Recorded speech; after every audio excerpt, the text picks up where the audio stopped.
இன்னைக்கு இருக்கிற ஜென்சி டீமோடைய ஒரு மிகப்பெரிய லேகாக நான் பார்க்குறது, இந்த லாஜிக்ஸ் எல்லாம் பேசும்போது நீங்கள் அதுக்கு எதிர்வினை ஆட்டினீங்க பூமர் அங்கிள், இல்லை உங்கள் சூழ்நிலையை உங்களுக்கு தகுந்த மாதிரி ஷேப் பண்ண தெரியும்.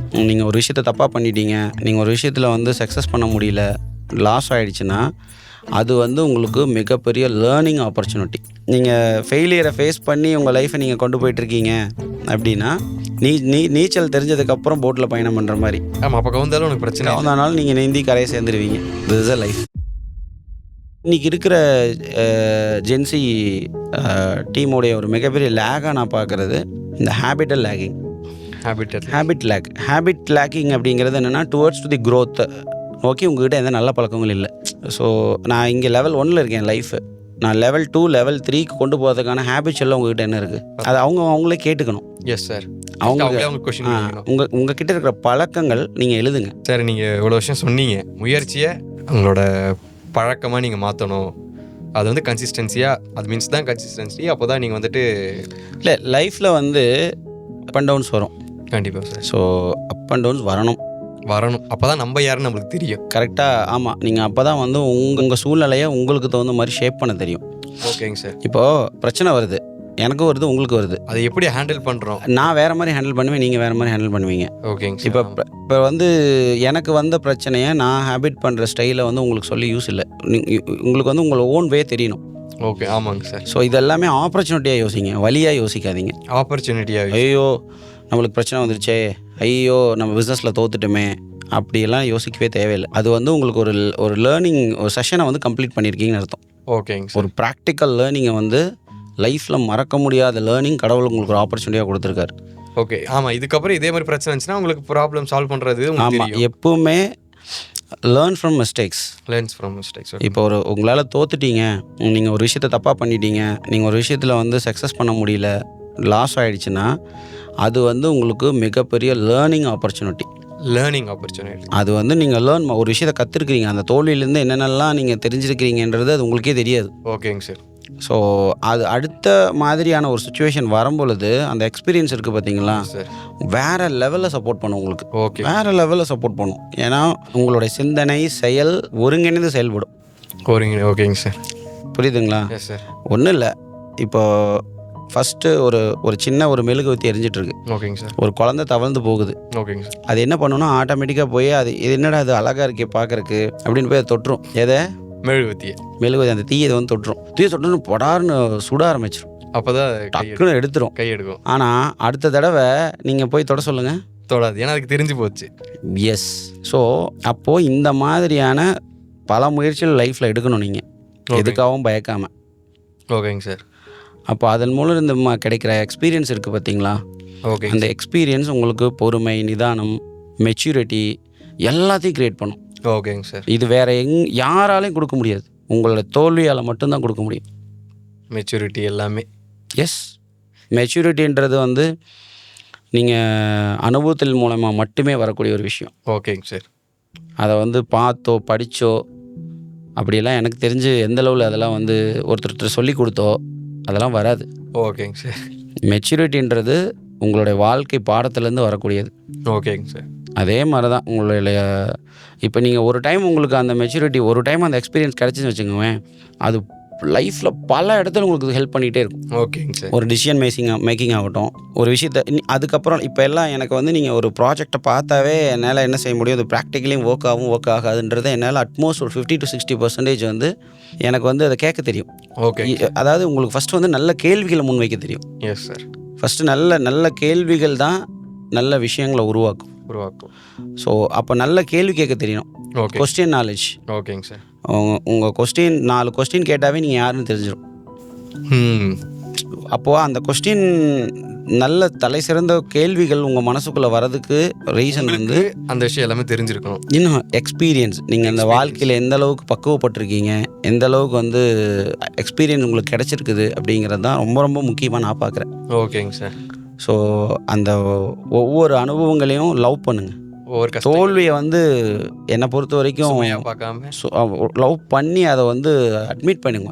அந்த தோல்வி தான் எல்லாருக்கும் தோல்வி கிடைக்காதுன்னு கர்வமாக இருங்க. ஓகேங்க சார். ஸோ என்னை பொறுத்த வரைக்கும் life is starts from failure. Start from failure. Yes. ஓகேங்க சார். நீங்கள் ஃபெயிலியர் ஆகாத ஒருத்தனோட வாழ்க்கை அப்படிங்கிறது என்னை பொறுத்த வரைக்கும் நீச்சல் தெரியாமல் போட்டில் பயணம் பண்ணுற மாதிரி. ஆமாம், முடிஞ்சு போச்சே சார். என்னைக்கு போட்டில் ஆட்டம் கண்டதும் அன்றைக்கி கதம். ஸோ இதுவே வந்து நீங்கள் ஃபெயிலியரை ஃபேஸ் பண்ணி உங்கள் லைஃப்பை நீங்கள் கொண்டு போயிட்டுருக்கீங்க அப்படின்னா நீச்சல் தெரிஞ்சதுக்கப்புறம் போட்டில் பயணம் பண்ணுற மாதிரி. ஆமாம், அப்போ கவுந்தாலும் உனக்கு பிரச்சனை அதனால நீங்கள் நீந்தி கரையை சேர்ந்துருவீங்க. This is a life. Sir இது நல்லா இருந்துச்சு சார், இந்த எக்ஸாம்பிள் ஆக்சுவலி சூப்பராக இருந்துச்சு சார். ஸோ இதுதான் நான் இன்றைக்கி இருக்க. தென் நீங்கள் சொல்கிற மாதிரி ஜென்சி அதெல்லாம் வச்சுக்கலாம். 2K கிட்ஸ் ஆகட்டும், or what ever it is 80s. நீங்கள் 80s சொன்னால் பூமரும்பீங்க. வாட் எவர் இட் இஸ், என்றைக்குமே ஜெனரேஷன்ஸ் வந்து அப்ஸ்கேல் ஆக ஆக every 30 years is one generation. Okay. அது அப்ஸ்கேல் ஆக ஆக ஆக ஆக அவங்க ஒரு பேட்டர்னில் இருப்பாங்க. அவங்க வந்து ஒரு காலகட்டத்தில் ஒரு 30 year அதோட அவங்களோட யங் லைஃப் ரொட்டேட் பண்ணியிருப்பாங்க. அவங்களுக்கு சில ஹேபிச்சுவல் இருந்திருக்கும், அவங்களுக்கு சில டேஸ்ட் இருந்திருக்கும். ஓகேங்க சார்.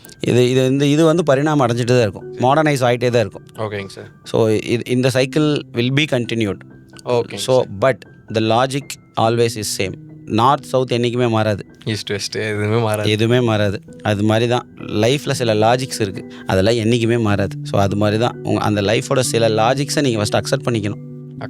அப்போ தான் மேட்ச். நீங்கள் அந்த லாஜிக்ஸ் எல்லாம் பேசும்போது நீங்கள் அதுக்கு எதிர்வினையாட்டினீங்க பூமர் அங்கிள், இல்லை வந்து நீங்கள் பிளா பிளா பிளான்னு சொல்லிட்டு அது கேலியோ கிண்டலோ பண்ணிங்கன்னா அது லாஸ் ஃபார் யூ. நீங்கள் என்றைக்கு லாஜிக் விஷயத்தை, லாஜிக்கான விஷயங்களை நிறையா பேருக்கு இன்றைக்கி நான் பார்க்குறது, அவங்க பண்ண தவறுகளை ஒத்துக்கிற மனப்பக்குவமே இல்லை. ஓகே. ஃபஸ்ட்டு அவங்க தப்பு பண்ணுறாங்க, அந்த தப்பை வந்து தப்புன்னே அவங்கள ரியலைஸ் பண்ண முடியல. ஏன்னா அது அவங்க பண்ணுறதெல்லாம் சரி. Okay sir. ஸோ இது வந்து லாஜிக் அகெயின்ஸ்ட். ஓகேவா? இப்போ நீங்கள் வந்து மேக்ஸ்னு ஒரு லாஜிக் இருந்தங்காட்டி தான் உலகமே இயங்குது. ஆமாங்க. இல்லை எப்படி புரிஞ்சுப்பீங்க? இப்போ நம்பர்ஸே இல்லை லைஃப்பில், மேக்ஸே இல்லை, ஒன்றும் பண்ண முடியாது. என்ன ஆகும்? எல்லாரும் பிளாங்காக தான் இருப்பாங்க. எஸ், அது மாதிரி maths is a logic, right? ஒரு லாஜிக்கை பேஸ் பண்ணி அது மாதிரி லைஃப்பில் இருக்கக்கூடிய சில யதார்த்தமான லாஜிக்ஸை வந்து அக்செப்ட் பண்ணணும். ஃபஸ்ட்டு அக்செப்ட் பண்ண கற்றுக்கிட்டோம். இது அப்பா அம்மா சொன்னாங்கன்னு வச்சுக்கோங்க, அவங்கள உதாசீனப்படுத்துறது, பூமர்னு சொல்லி ஏதாவது ஒன்று சொல்கிறது. ஸோ அந்த மாதிரி அவங்க ஆக்சுவலாக அது அவங்க வேணும்னு பண்ணுறதில்ல, அவங்களோட எக்ஸ்பீரியன்ஸை அவங்க அதுக்கான கெப்பாசிட்டிஸை லேர்ன் பண்ணுறதில்ல. S sir. ஸோ இதெல்லாம் நம்ம பேசணும்னு வச்சுக்கோங்க, நம்ம வந்து எஜுகேஷன் சிஸ்டமை பற்றி பேசணும். ஸோ அப்போ எஜுகேஷன் சிஸ்டம் பண்ணி பேசணுன்னா நம்ம வந்து நம்ம இன்னொரு பாட்காஸ்ட் சீரிஸாக பண்ணலாம் சார். இல்லை, பண்ணுறது பற்றின பிரச்சனை இல்லை, நம்மளுக்கு அது மூலிமா தேவையில்லாத பிரச்சனை. ஆமாம் சார், கருத்து சுதந்திரம். So education system is very very, ஏன்னா ஒரு சமுதாயத்துடைய க்ரோத், ஒரு சமுதாயத்துடைய கட்டமைப்புங்கிறது முழுக்க கவர்மெண்ட் ரெஸ்பான்சிபிலிட்டி. அது வந்து இந்த பொலிட்டிக்கல் பர்சன்ஸ் வந்து கவர்மெண்ட் ரன் பண்ணுறாங்களோ இல்லை வேறு எந்த வாட் எவர் இட் இஸ், அது எல்லாருக்கும் ஒரே ரெஸ்பான்சிபிலிட்டி தான் இருக்குது. ஒரு சிறப்பான தரமான ஒரு சமுதாயத்தை கட்டமைக்கணும். ஸோ அந்த ஃபண்டமெண்டல் மேபி பேரண்ட்டுக்கு அது இருக்குது ஃபஸ்ட்டு. ஓகே. இண்டிவிஜுவலாக நான் எதிர்பார்க்குறது அந்த இண்டிவிஜுவல் பேரண்ட்டுக்கு மிஸ் ஆகுது. அவங்க சில எல்லா பேரண்ட்டுக்கும் மெச்சூரிட்டி இருக்கணுங்க அவசியம் இல்லை. இப்போ நீங்கள் யோசிச்சு பாருங்கள், ஒரு கட்டட தொழிலாளர் இருக்கார், அவர் வந்து ஒரு ஸ்கூல் போகாமல் அவரோட 11வது வயசு 15வது வயசுலையோ இல்லை 18வது வயசுலையோ அவங்களுடைய கேரியரை வந்து ஒரு சாதாரண லேபராக ஸ்டார்ட் பண்ணுறாரு. ஓகேங்க சார். ஓகேவா? ஒரு கட்டட தொழிலாளியாக ஸ்டார்ட் பண்ணுறாருன்னா அவருடைய 60வது வயசு வரைக்கும் அவர் அந்த தொழிலை பண்ணுறாரு. அவரோட பவுண்ட்ரி எது? அவ்வளோதான், அந்த பில்டிங் கட்டுறது, அந்த பில்டிங் சம்மந்தப்பட்ட விஷயங்கள், இதுதான் அவரோட பவுண்ட்ரி.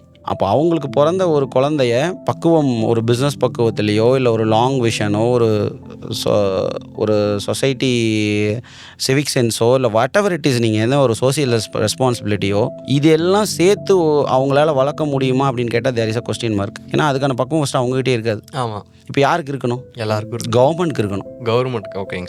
ஏன்னா இப்போ ஒரு குழந்தை வளருதுன்னா இதில் வந்து government can do some influence. ஓகேங்க sir. But you can't, myself I can't. நீங்கள் உங்கள் லிமிட்டுங்கிறது உங்கள் ஃபேமிலி வரைக்கும் தான். ஆமாம். என் லிமிட்டுன்றது என் ஃபேமிலி வரைக்கும் தான். பட் இந்த லிமிட்டை தாண்டி யாரால் போக முடியும்னா கவர்மெண்டால் மட்டும்தான் போக முடியும். Government can create a certain programs or policy what ever it is to grow our children to very organized way, very well way, habitual-ஆக இருக்கட்டும். புரியுதுங்களா? இவ்வளோ இன்றைக்கி விமென்ஸ் நியூசன்ஸ் இவ்வளோ நாட்டில் வருதுன்னா அந்த விமென்ஸ் நியூசன்ஸை வந்து எங்கே சரி பண்ணணும்? யாரால் வருது? ஒரு முறையாக க்ரோ ஆகாத தப்பு சரி தெரியாத சில லாஜிக்ஸ் ஹியூமனோட லைஃப் சைக்கிள் லாஜிக்ஸே புரியாத வளர்ந்து நிற்கிற இளைஞர்களால் வருது. ஆமாங்க சார். இல்லை அந்த மாதிரி ஆட்களால் வருது. பட் அவங்க வந்து முதல்ல வீடு அவங்களுக்கு அதுக்கான முதல் ரெஸ்பான்சிபிலிட்டி. வீட்டில் இருக்கிறவங்க அதை வளர்த்துருக்கணும். ஆனால் இந்த மாதிரி பின்னணியில் இருக்கிறவங்களோட வீட்டோட நிலைமை என்னன்றது யாருக்கும் தெரியாது. ஆமாங்க சார். பட் அவங்க எங்கே வளர்ந்தாங்க?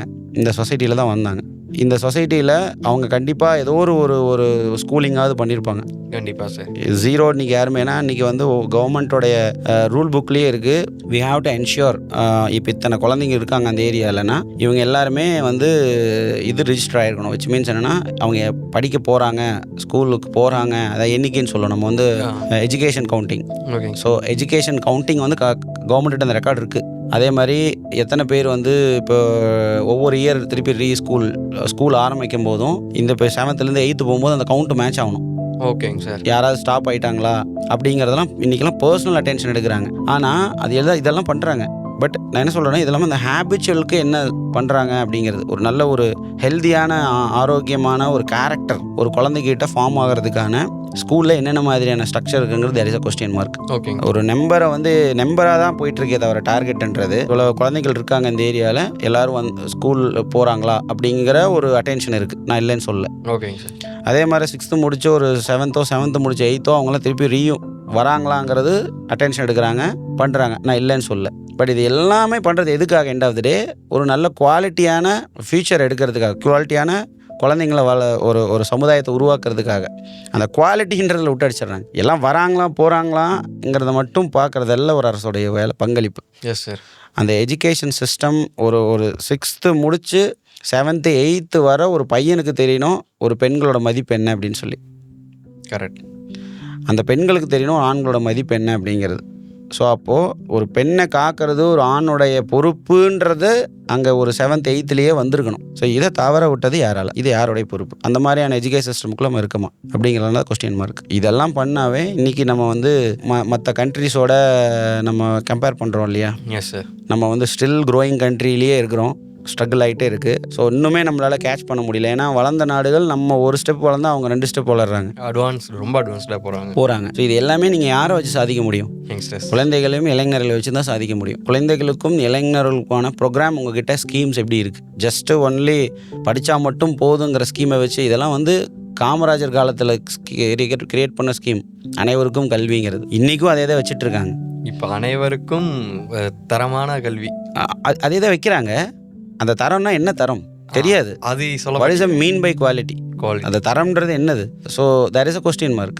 எவ்வளோ இன்றைக்கி ஸ்கூல்ஸில் வந்து இந்த மாதிரியான ஒரு சோஷியல் பிஹேவியர்ஸை பற்றின அவேர்னஸ் கிளாஸஸ் போகுது. அதுக்கு ஏதாவது சப்ஜெக்ட் இருக்கா? அதில் ஏதாவது இண்டிவிஜுவல் மார்க்ஸ் இருக்கா? அதை நீங்கள் மார்க் போட மாட்டேன்றீங்க.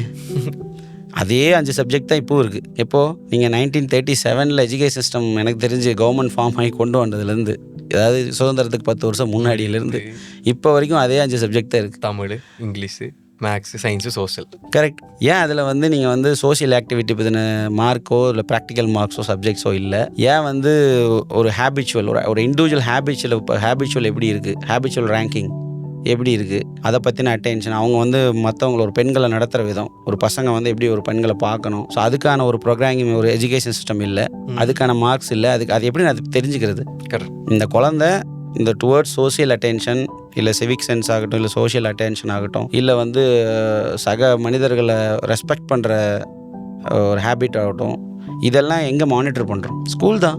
நீங்கள் அங்கே ஒரு ஃபிட் பண்ணி விட்டீங்க.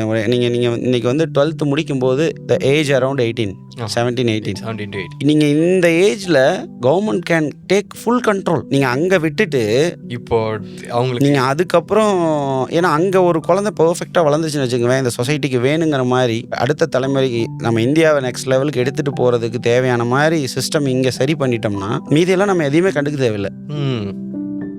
ஆமாம் சார். அது பேசிக்லி உங்களுக்கு க்ரைம் ரேட்ல இருந்து எல்லாமே அவன் நல்லதா கெட்டதா, எனக்கு இது சரி எனக்கு இது தவறு எல்லாமே அவனுக்கு புரிஞ்சிடும். எந்த பாதையை நான் தேர்ந்தெடுக்கணுங்கிறது அவனோட ஏஜ் ஆஃப் 19 அவன் முடிவு பண்ண ஆரம்பிச்சிருவான். நீங்கள் ஏஜ் ஆஃப் 18 வரைக்கும் கரெக்டாக அவனை ட்ரெயின் பண்ணியிருந்தா அதை விட்டுட்டு இப்போ அந்த ட்ரைனிங் ப்ராப்பராக இல்லாதனால தான் ஒரு க்ரைம் நடந்தால் அதை நடக்காமல் எடுக்கிறதுக்கான கட்டமைப்புகள், அதை மானிட்டரிங் பண்ணுறதுக்கான கட்டமைப்புகள். ஸோ இது இவ்வளோ. So I think government has to take a more attention towards to the schoolings. ஓகேங்க சார். அது including private schools or what ever it is, அதுக்கான ஸ்கீம்ஸ் கவர்மெண்ட் இருக்கணும். ஓகேங்க sir. So every school have a responsibility. அதுக்கு it is necessity not and நீங்கள் வந்து punish பண்ணணும், அடிக்கணும், அப்படி இல்லை. We have to create a scheme. இப்போ வந்து அந்த குழந்தைகள் வந்து இதில் லேகாக இருக்காங்களா, சப்ஜெக்டில் லேகாக இருக்காங்களா, சயின்ஸில் லேகாக இருக்காங்களா, ஸ்பெஷல் கிளாஸ் அனுப்புகிறோம். மேக்ஸில் லேகாக இருக்காங்களா, ஸ்பெஷல் கிளாஸ் அனுப்புகிறோம். ஹேபிச்சுவலில் லேகாக இருக்காங்களான்னு தெரியலையே. ஆமாம். எங்கே இருக்குது ஹேபிச்சுவல் மானிட்டரிங் ரிப்போர்ட்டு? இல்லை சார். அவங்ககிட்ட அட்லீஸ்ட் ஒரு அந்த மாதிரி ஒரு செஷன்ஸ் இருக்கா, இல்லை அந்த மாதிரி ஒரு ஏதாவது ஒரு ஸ்கீம்ஸ். ஏன்னா அதுக்கான நம்ம ஊரில் எல்லா டேலண்ட் இருக்காங்க, இதுக்கான ஸ்பெஷலிஸ்ட் இருக்காங்க, இதுக்கான ரிசர்ச் பர்சன்ஸ் இருக்காங்க, வல்லுநர்கள் சொல்கிறோம்ல. ஸோ இப்போ நம்மளுக்கு ஒரு சாதாரண பிஸ்னஸ் மேன் நம்மளுக்கே எவ்வளோ தோணும் போது, அப்போ கண்டிப்பாக இதுக்கான ஸ்பெஷல் பர்சன்ஸ் வந்து கவர்மெண்ட் எடுத்து ஒரு டீமாக ஃபார்ம் பண்ணி அவங்ககிட்ட இருந்து இன்புட்ஸ் எடுக்கும்போது இது ஒரு ஆர்கனைஸ்ட் ஸ்ட்ரக்சராக மாற்றுறதுலாம் எனக்கு தெரிஞ்ச ஒரு பெரிய. இப்போ நீங்கள் இன்றைக்கி செஞ்சீங்கன்னா, இப்போ இன்றைக்கி நம்ம நியூ எலெக்ஷனுக்கு வந்திருக்காங்கல்ல, டிவிக்கு வந்திருக்காங்க. இப்போ இவங்க இன்றைக்கி பண்ண ஆரம்பித்தாவே இவங்களோட ஏஜ் ஆஃப் 5ல் ரிசல்ட்டே கைக்கு கிடச்சிரும். இந்த மாதிரி இருந்தால் நல்லாயிருக்கும். நல்ல ஒரு யாருக்கு தான் பிடிக்காது பசுமையான ஒரு நாடு, செழிப்பான குணம் கொண்ட மனித வளம், க்ரைம் ரேட்டே கிடையாது அந்த ஊரில். யாருக்கு பிடிக்காது சொல்லுங்கள்? எல்லாத்தோட கனவு அதுதானே. S sir. ஸோ அது எல்லோரும் ஒத்துழைப்பாங்க. இங்கே யார் இதுக்கு எதிராக நிற்பா? நீங்கள் காசுன்னு வரும்போது அதுக்கு அளவு இல்லை, எனக்கு இவ்வளோ வேணும். இதில் மேபி முரண்பாடுகள் இருக்கலாம். ஆனால் இந்த மாதிரி முன்னேற்றம்னு வரும்போது எல்லாத்துக்கும் ஒருமித்த கருத்து தான் இருக்கும். Yes sir. So government need to be think. So need to be take more attention towards the habituals. ஓகேங்க சார். ஸோ இந்த ஹேபிட்ஸை என்னை பொறுத்த வரைக்கும் இந்த ஏஜ் ஆஃப் 18 இப்போ எனக்கு ஹேபிச்சுவல் நான் கரெக்டாக செட் பண்ணிக்கிட்டேன் அப்படின்னா என்னோட லைஃப் அந்த மாதிரி. நீங்கள் சொன்ன ஜேர்னிலேயே அதெல்லாம் எனக்கு புரிஞ்சிருச்சு. ஓகேங்க சார். அப்போது நான் வந்து ஒரு அடல்ட்டாக வரும்போது என்னால் ஒரு ப்ராப்பராக ஸ்ட்ரீம்லைன் பண்ணிக்க முடிஞ்சுது என்னோடய லைஃப்பை, ஸ்ட்ரென்தன் பண்ணி. அது மாதிரி இது மாதிரி எவ்வளோ பேருக்கு ஆப்பர்ச்சுனிட்டிஸ் லெஸ் இல்லையா? Yes sir. இங்கே இருக்கிறவங்க வந்து நம்ம ஊரில் வந்து இந்த லேபர் லைஃப் தான் ரொம்ப அதிகம். ஒரு ரொட்டீனாக அவங்க வாழ்க்கையில் அதே வேலையை தான் பண்ணுவாங்க. ஒரு மில்லுக்கு வேலைக்கு போயிருப்பார் அப்பா, அன்னிலேருந்து இன்னி வரைக்கும் மில்லுக்கு போய் தான் ரிட்டர்ன் ஆகிருப்பார். அதே கம்ஃபர்ட்டில் இருக்கிறதுனால கம்ஃபர்ட் இல்லை அவருக்கு, அவ்வளோதான் மெச்சூரிட்டி. அவருக்கு வந்து அதை தாண்டி பவுண்ட்ரியை யோசிக்கிறதுக்கெலாம் அவருக்கு போதுமான நாலேஜ் இருக்காது. அப்போ அவங்க குழந்தைங்கள அவ்வளோ எக்ஸ்பீரியன்ஸ் தான் அவங்க குழந்தைங்கள அவங்க கொடுக்க முடியும். அது கவர்மெண்ட் மட்டும்தான் ஃப்ளாட்டாக ஒரே மாதிரியான ஒரு ஹைஜீன் ஸ்ட்ரக்சரை வந்து புஷ் பண்ண முடியும் டுவர்ட்ஸ் சில்ட்ரன்ஸை நோக்கி. ஸோ அப்படிங்கிறது என்னோட கருத்து சார். சூப்பராக ஸ்டார்டிங்கில் இருந்து உங்களோட ஜேர்னியும் சொன்னீங்க, அது பயங்கரமான இன்ஸ்பிரேஷனாக இருந்துச்சு. இப்போ அடுத்தது நீங்கள் எப்படி அந்த ஹேபிட்டை வந்துட்டு நீங்கள் எப்படி அதை மாற்றணும்னு அதுக்கான அட்வைஸும் கொடுத்தீங்க, அதுவும் ரொம்ப சூப்பராக இருந்துச்சு சார். ஆக்சுவலி இப்போது பேசுனதில் ஒரு கிளியர் இருக்குது, அதை எப்படி ஸ்டார்ட் பண்ண போகிறோம் அப்படின்ற ஒரு இதுதான் நாங்கள் வந்து பண்ண போகிறோம் சார் நெக்ஸ்ட்டு. ஷூர். நம்ம என்ன பண்ணலாம்னா, நம்ம வி கேன் டேக் சம் இது மாதிரி சோசியல் சப்ஜெக்ட்ஸை வி கேன் டேக். ஏன்னா குரல், ஸோ ஒரு குரல் நாளைக்கு 1000 குரலாக மாறலாம். Yes sir. ஸோ நம்ம ஆஸ் அ இண்டிவிஜுவலாக, ஆஸ் அ சிட்டிசனாக we have a facility. So we have to register our thoughts towards to the ஒரு ஸ்டெப்பு நம்மளுடைய சமுதாயத்தை நெக்ஸ்ட் லெவலுக்கு கொண்டு போயினா, இன்றைக்கி ஒரு மனிதன் சரியாக யோசிக்க ஆரம்பித்தானா நாளைக்கு 100 பேர் சரியாக யோசிக்க ஆரம்பிப்பாங்க. அந்த 100 ஆயிரங்களாகும், 1000 லட்சங்களாகும், லட்சம் கோடிகளாகும். எல்லாரும் நீட் டு கம் அவுட். ஏன்னா இப்போ பிரச்சனை லைஃப்பில் சக்ஸஸ் பண்ண எல்லாருமே பார்த்தீங்கன்னா அவங்க சிம்பிளாக சொல்கிறது, I don't have a time, எனக்கு நேரம் இல்லை. யாருக்கு? இந்த சமுதாயத்துக்கு ஒரு 4 ஐடியா கொடுக்கறதுக்கு, 4 விஷயங்களை ஷேர் பண்ணுறதுக்கு அவங்களுக்கு டைம் இல்லை அப்படின்னு அவங்க சொல்கிறாங்க. பட் என்னை பொறுத்த வரைக்கும் they need to come out. ஏன்னா இன்றைக்கி அந்தளவுக்கு வந்து மொபைலோட அந்த சோசியல் ரீச் வந்து மேசிவாக இருக்குது பீப்புள் கையில். ஸோ நல்ல ஐடியாஸ். ஏன்னா இன்றைக்கி வந்து அதில் வந்து 100 வீடியோ வந்ததுன்னா ஐ திங்க் 95 வீடியோஸ் வந்து இந்த சொசைட்டியை ஃபால் பண்ணுற மாதிரி தான் இருக்குது. இந்த சொசைட்டியை வந்து கெடுக்கிற மாதிரியான வீடியோஸ் தான் வருது. 5% வீடியோ தான் வந்து அவங்களுக்கு ஏதாவது ஒரு ஐடியா கொடுக்குற மாதிரியோ, அவங்க லைஃப்பில் ஏதாவது ஒரு டெவலப்மெண்ட்டை நோக்கியோ, இல்லை ஃபினான்ஷியல் உடைய ஹெல்ப் பண்ணுற மாதிரியோ வீடியோஸ் 5% தான் இருக்குது. ஓகேங்க சார். என்னோட தாட் என்ன தெரியுங்களா? 100 வீடியோ பார்க்குறாங்கன்னா 95 வீடியோ வந்து ஒன்லி யூஸ்ஃபுல் வீடியோ இருக்கணும். விச் மீன்ஸ் டுவர்ட்ஸ் டு அவங்களோட ஐடியா, அவங்களுக்கு ஏதாவது ஒரு வகையில் ஹெல்ப் பண்ணுற மாதிரியான ஒரு வீடியோவாக இருக்கணும். புரியுது சார். அதாவது 95 வீடியோஸ் ஃபால்ஸாக இருந்தது, இப்போ 95 வீடியோஸ் யூஸ்ஃபுல்லாக இருக்கணும். அப்போ என்ன பண்ணணும்? இந்த மாதிரி ஒரு லைஃப்பில் ஒரு சக்ஸஸ் ஆன எல்லாருமே we need to come out social responsibility. ஓகேங்க சார். டுவர்ட்ஸ் அந்த அவங்களுக்கு ஏதாவது சொல்லணும். ஏன்னா இதை வந்து இன்றைக்கி social media can connect anywhere to anywhere. Yes sir. யாரை வேணாலும் அவங்களோட ப்ராம்ப்டில் கொண்டு போய் போட்டுருது. இப்போ நீங்கள் சாதாரண ஒருத்தர் எங்கேயோ ஒருத்தர் தெருவில் நின்று பேசுகிறது ஒரு கலெக்டர் பார்க்குறாரு. சோஷியல் மீடியா நினச்சா என்ன வேணால் பண்ணலாம். ஸோ தட் அப்போ we need to speak. Yes sir. we need to speak at least. இது வந்து எவ்வளோ பர்சன்டேஜில் அவங்க அதை எடுத்துகிட்டு எக்ஸிக்யூட் பண்ணுறாங்கிறதுல அட்லீஸ்ட் ஒரு சின்ன ஒரு ரிமெம்பரையாவது அவங்கக்கிட்ட க்ரியேட் பண்ணும். அப்போ இந்த மாதிரி ஒரு பெரிய ஒரு சொசைட்டியில் இருக்க எல்லாரும் அதை வந்து புஷ் பண்ணும்போது, ஒரு ப்ராக்ரஸை நோக்கி புஷ் பண்ணும்போது, நான் என் ஸ்டைலில் சொல்கிறேன், இந்த மாதிரி ஒரு எஜுகேஷன் சிஸ்டம் இப்படி இருக்கணும் அப்படின்னு சொல்கிறேன். அந்த மாதிரி ஒருத்தரும் அவங்களோட ஒப்பீனியன்ஸை வந்து அவங்க நல்ல லைஃப்பை வந்து பட்டு அடிபட்டு நல்லா அந்த பக்குவத்தில் வரவங்க வந்து அந்த ஒரு இன்ஸ்பிரேஷன்ஸில் அந்த ஒரு தாட் ப்ராசஸில் சொல்லும்போது கண்டிப்பாக அது ஒரு நாள் மீன்ஸ் மிகப்பெரிய ஒரு இம்பேக்டை வந்து அந்த சிஸ்டமில் க்ரியேட் பண்ணும் அப்படிங்கிறது என்னோட அசைக்க முடியாத நம்பிக்கை. ஓகே, கண்டிப்பாக வந்து நம்ம இந்த மாதிரியான சோஷியல் சப்ஜெக்டை எடுத்து நம்ம கண்டிப்பாக நம்ம பேசுவோம், விவாதிப்போம். ஸோ என்னென்ன ப்ராப்ளம் இருக்குது நம்மளோட பதிவை ஆஸ் அ சிட்டிசனாக நம்ம வந்து ரிஜிஸ்டர் பண்ணுவோம். ஓகேங்க சார் சூப்பராக எல்லாமே பயங்கரமாக சொல்லியும் கொடுத்தீங்க. நிறையா கெயின் பண்ணும் சார். நீங்கள் சொன்ன ஸ்டோரிலையும் சரி, நீங்கள் சொன்ன இப்போ இந்த அட்வைஸ்லையும் சரி, அட்வைஸாக எடுத்துக்காமல் இது வந்துட்டு நம்ம கண்டிப்பாக தெரிஞ்சு வச்சுக்கணும், அந்த மாதிரி ஒரு இதில் நான் எடுத்துக்கிறேன் சார். எல்லா வீடியோ பார்க்குறவங்க எல்லாருமே கண்டிப்பாக இது பண்ணியிருப்பாங்க. நீங்கள் சொன்ன மாதிரி அடுத்ததில் நம்ம ஒரு சோஷியல் இஷ்யூ எல்லாமே நம்ம வந்துட்டு டிஸ்கஸ் பண்ணலாம் சார். கண்டிப்பாக தேங்க்யூ சார். Thanks sir. நீங்கள் சொன்ன மாதிரி ஜென்சிக்கு அப்டேட் ஆகிட்டீங்க. Okay sir. ஓகே டிவிஸ், நெக்ஸ்ட்டு ஒரு சூப்பரான பாட்காஸ்ட் சீரீஸில் சந்திப்போம். Stay tune.